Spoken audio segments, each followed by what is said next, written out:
Hey everyone, welcome back to my channel. So after Gladys Berejiklian, New South Wales' last Premier, resigned due to an ongoing ICAC Independent Commission Against Corruption investigation, Dominic Perrottet has stepped up to become the new Premier of New South Wales. A lot of the things that have been said are he's too conservative, too right-wing, and he's opening up the state too quick, even though we've hit the 70% double dose target. But the thing that I'm most concerned about with him is something he said referring to victims of abuse in the church and a law that has been brought in a few states now that says priests have an obligation to report abusers to authorities in that state when someone goes to confession and confesses to the priest what they've done. Dominic Perrottet has said something in a clip that I'm going to show you that I've sent to a lot of other places, a lot of news outlets that I've only had a couple of responses to, and why Sky News, who's supposedly one of these free-thinking organizations that are standing up for free speech. And yeah, they have been for a lot of the stuff that's been going on in Victoria, but they've got the blinders on here, and I'm going to show you. So don't forget to smash the like button, subscribe to the channel if you haven't already, share this one out, and let's take a look. So I saw a link was posted to a YouTube video when Gladys Berejiklian was resigning, and it had Dominic Perrottet making a speech for religious liberty back in July last year. Now, we're going to take a listen to what he said and then break it down. Last month, Victoria became the fourth state or territory to pass laws requiring priests and other religious ministers to breach the confessional seal to report cases of child abuse. Now, I understand the motivation and the rationale for this legislation, as I'm sure everyone here does. As a Catholic, I find the sexual abuse and subsequent cover-ups that have gone on in the church a crushing betrayal, not only of the victims, but of believers too. We all share in the responsibility to combat the plague of sexual abuse of children and minors and make sure it never happens again. So you're saying you want to work hard to combat the plague of abuse in the church and make sure it never happens again. But then in the next breath, you want to say at the same time, you want to make sure that priests are protected. And at the same time though, we need to be clear about what this kind of law does. It compels, under threat of imprisonment, ministers of religion to violate their conscience in a way that is so grave that it will result in their summary expulsion from their church. That isn't just a matter of preference. It's a matter of deep theological conviction that the confessional seal is sacrosanct for every priest and every penitent, no matter who and no matter what sins are confessed. No matter who and no matter what sins are confessed. So no matter who, that means it could be a high-ranking church official, and no matter what sin, that could be child abuse. So you think that the confessional seal is sacrosanct, so it's too sacred to break the silence of confession for any abusers who come to any ministers and say that they've abused children? Is that how far it's going? Is that what you're actually saying, Dominic Perrottet?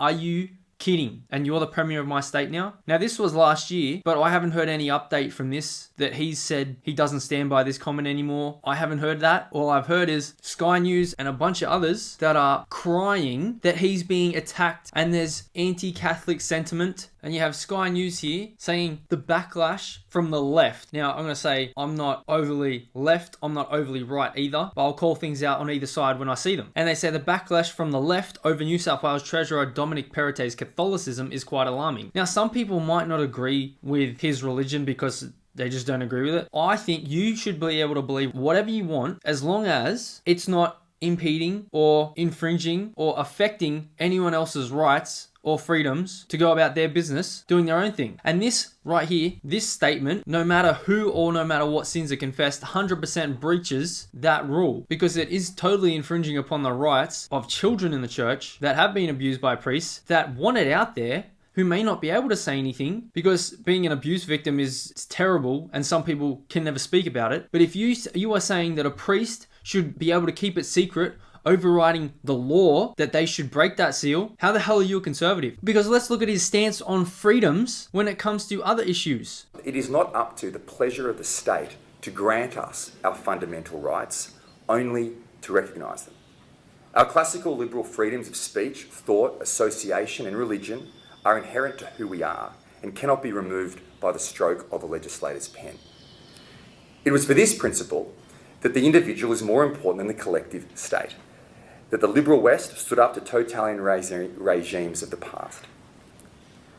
But I'll say this, all Australians, whether religious or not, have a stake in whether religious freedom is maintained.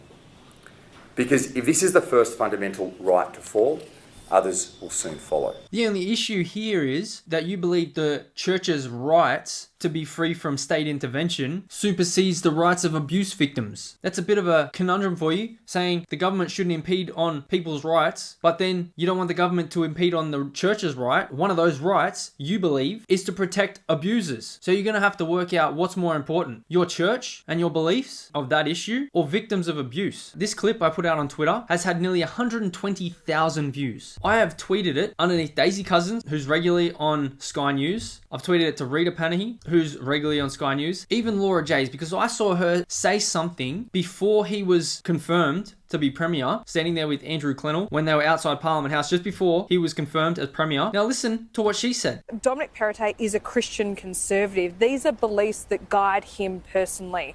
He does not, and I have not seen any evidence of him willing to push that ideology on his colleagues or into policy. And I think that is a very important distinction here. No matter who and no matter what sins are confessed. No matter what sins are confessed. God or Caesar. I have not seen any evidence. God or Caesar. So how can you claim, yes, you're a journalist, Laura, you've been at Sky for a while, and you say you have not seen any evidence that his Catholicism could influence his policy, when he said right there, no matter who and no matter what sins are confessed. That right there is putting the rights of the church above the rights of the people and victims. And I've tweeted that to her and a bunch of others at Sky News, and a bunch of other commented under every other news website basically. I received a DM from one person, and someone else who liked the tweet wrote an article on it. So the only outlet to write anything on this is news.com.au, Samantha Maiden. That's the only person I've seen. So in this massive bio of Perrottet, the quote from the clip I shared on Twitter is here. Now I thought that was it until I saw Jacobin just a few minutes ago posted this, and it's about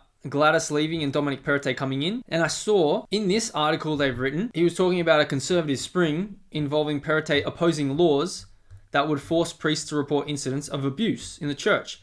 Now, let's take a look at what article they've actually used. Oh, it's the same article from Samantha Maiden that used the quotes that I posted on Twitter. Two outlets have written about it, but one has actually published the quotes that I put on Twitter. One, when I posted it to, there's under Rita Panahi right there, talking about Labour leader Chris Minns. It's not like they've got hundreds of comments that they're not going to see it. There's 19 comments. It's not hard to just be like, oh look, there's a clip right there. It's got nearly 120,000 views on. I might have a look at that. Look, Channel 9, Reuters, news.com.au. I've even tweeted it under Avi Yamini, who did such great work down in Victoria during those protests. Haven't heard a thing. Read her again, Sydney Morning Herald. There you go. Right under Laura Jays' tweet. So I've sent this a lot of places, and I've only heard directly from one, which wasn't here, and only one outlet that I've tweeted this at has actually written something about it. And I just do not understand why Sky News, Laura Jays, Rita, and all these people on Sky are putting their blinders on and just saying, oh, he's being attacked for his Catholicism. Can you address this issue right here and raise it? You've got the ability to. You can go to those press conferences every morning and just ask. This is the quote, no matter who and no matter what sins are confessed. Do you stand by that? And do you stand by the church overriding victims? It's not hard, but they've got their blinders on. So right now I can't really call them an impartial news source until they bring this to Perrottet. Please guys, smash the like button, share this one around, and hopefully we can get some answers as to whether Perrottet still stands behind this statement. So let me know what you think in the comments below, and I'll see you in the next one.